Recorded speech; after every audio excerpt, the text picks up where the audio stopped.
Hey everyone, welcome back to our channel, and a shout out to all the new subscribers. Thanks for being here. The conversation today is about one of the biggest fears that people have, and it's actually also one of the biggest hindrances that people have in order to, their freedom lifestyle or retire early lifestyle, or just getting off the treadmill or traveling or this or that. And it seems to be the health insurance belief.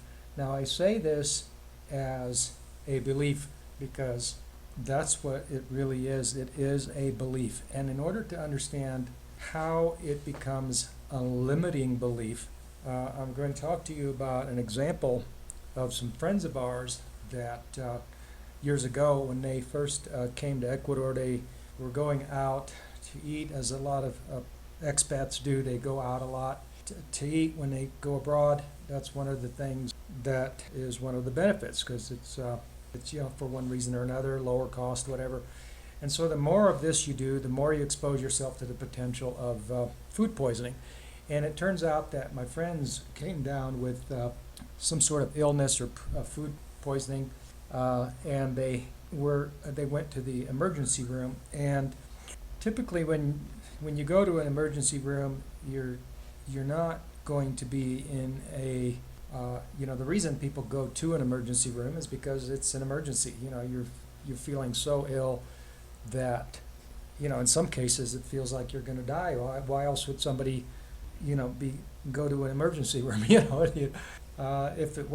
you didn't feel like it was an emergency, you would make an appointment and go see somebody in the next day or something. So I'm saying that generally speaking, people fall ill to such an extent that it becomes an emergency. And because it becomes an emergency, then there are associated costs with that. And I think that they out of pocket spent over $1,000, and I don't remember whether they even stayed overnight. And this happened on multiple occasions for them, and it got to be quite expensive. This was during a time when I believe that the health insurance for foreigners was not as developed as it is nowadays.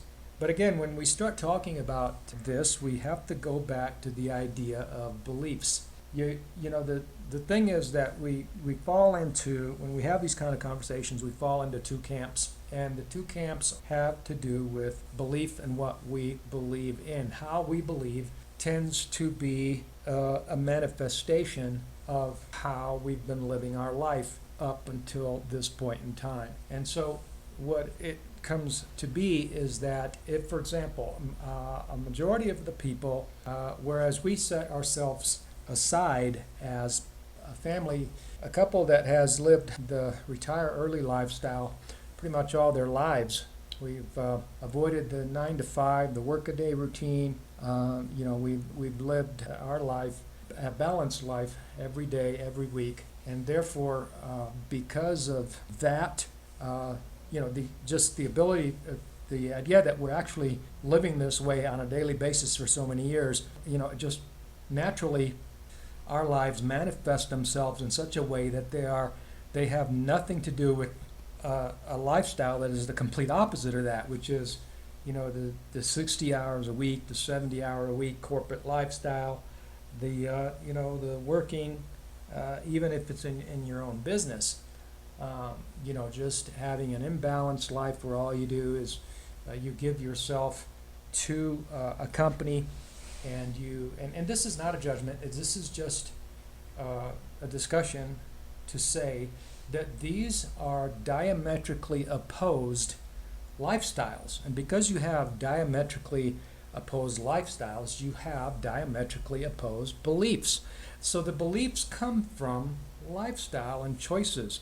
In other words, what we do every day ends up being our belief. I mean, it would be very inconsistent to do one thing every day, every week, every year, for years on end, and say that we believe something that is completely the opposite of what we're actually doing, right? That would be inconsistent. So we tend to be consistent with what we do. So our way of life has manifested itself and has incorporated itself as a belief. Therefore, because we believe, we do, And because we do, we believe. And so, depending on how you've been living your life, I can tell you pretty much what we are going to believe. And so there's people that fall into either of these two camps.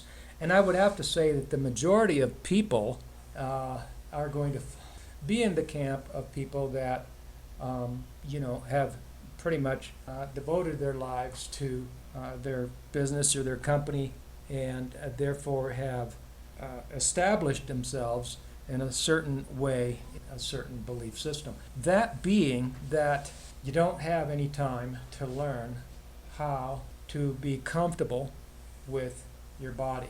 See, the whole time that and I'm saying this for a reason, the whole 35 years that we've been living the freedom lifestyle, the balanced life, however you want to call it, the retire early lifestyle, whatever label you choose to give it, the fact is that we've had an opportunity, and I don't say this to brag, because I say this as an encouragement to say that if you haven't done this so far, you still can do this. You can, even when you reach that time and date that you decide that you want to be retired, one of the benefits of doing that is having the extra time and to start learning how to improve things and do things better and differently. So now, I'm not telling you what to do, I'm just saying that you do have that option, okay? And so it is not necessary just because you have done something the same way all your life, every single week, single month, every single year, you've done things a certain way. But once you retire, and this is one of those concepts that people don't understand, why we don't believe in retirement. We believe in a balanced life because the sooner you can have a balanced life, the better, because you can have a balanced life a lot sooner than you think you can have your retirement.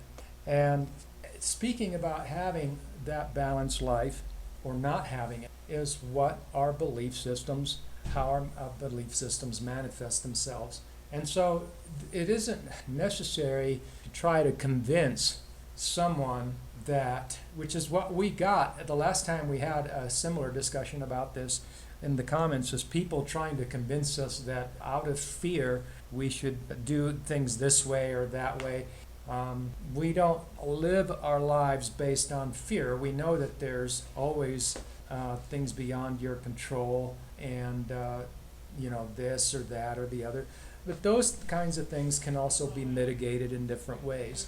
So there's not only one way of doing things. So I am just saying here, though, that my friends spent thousands of dollars, and I'm just saying that as an example, they are, we're talking about two different lifestyles here.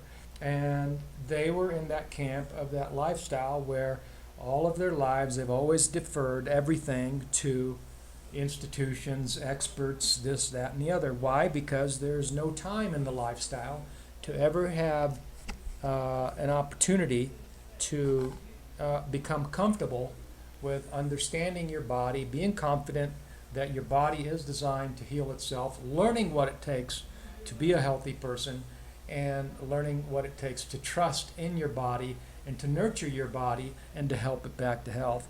And that's somebody that is either in that camp, camp number 1 or camp number 2.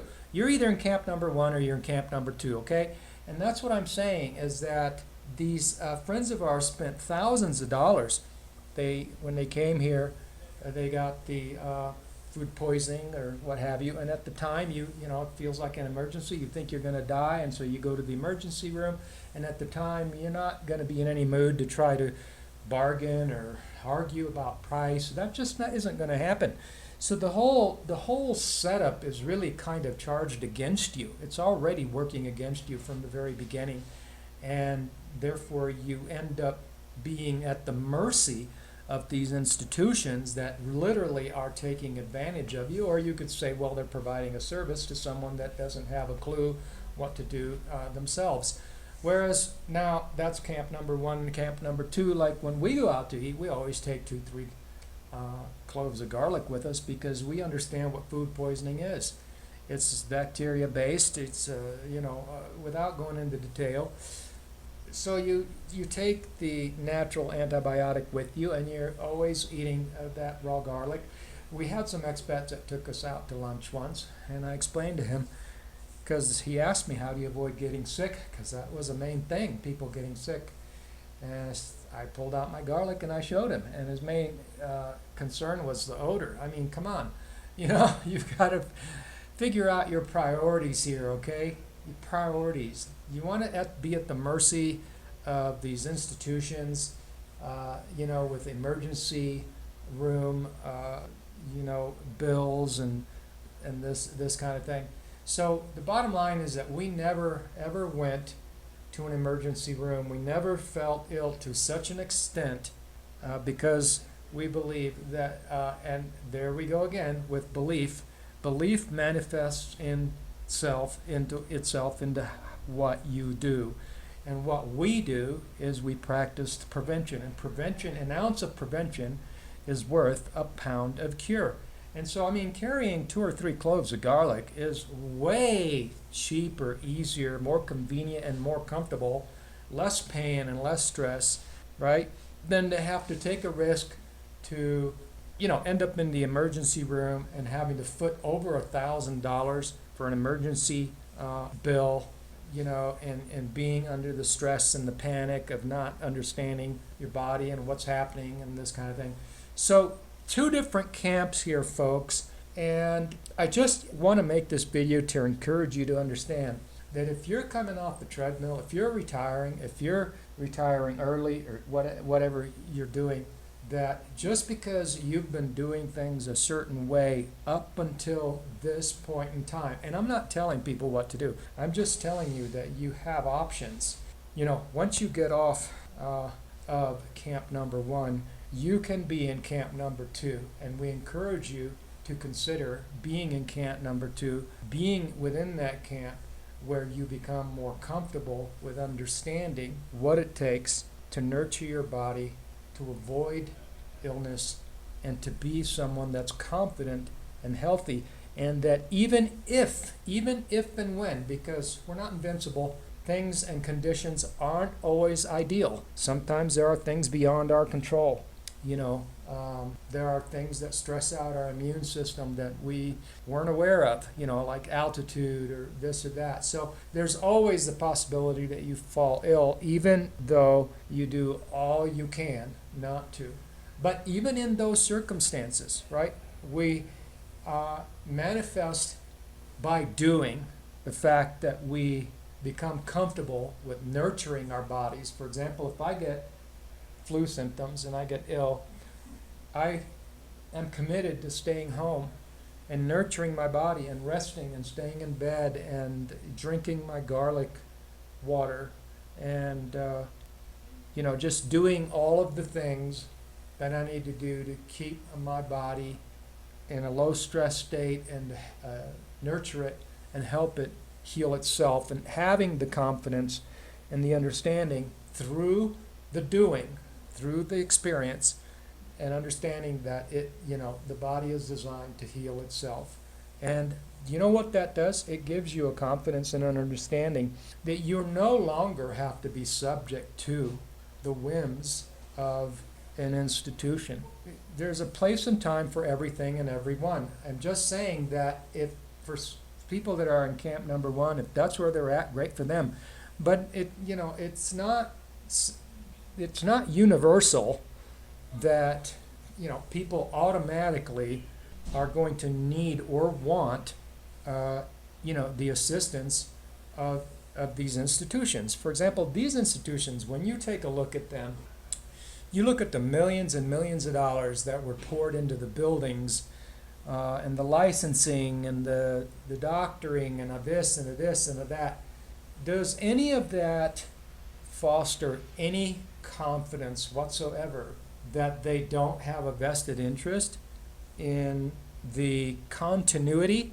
In other words, the idea that ill health is here to stay and will continue. I mean, there are millions of dollars invested in that very idea. You see what I'm saying? That's the point. So the point is that it's up to us. It's up to us. It's not part of these institutions' design to wean you of them. You know, they have a vested interest in the continuity of ill health just by the very fact of all the money that's been invested. So the bottom line is that it's up to us to take responsibility. And once we get off the treadmill and we get on the retire early lifestyle, we have every opportunity to do so.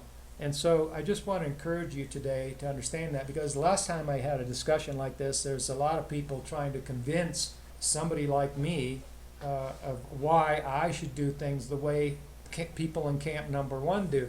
And you've got two diametrically opposed situations here that just have nothing in common with each other. You know, and that's why universal mandatory health rules are so off the mark, because you know, not everyone is in the same camp when it comes to these kinds of things. And it comes down to belief, and belief comes from our choices that we make, and our choices that we make come from, it's all, you know, one hand washes the other. It all works together. What you believe is what manifests itself in how you live and the choices you make every day.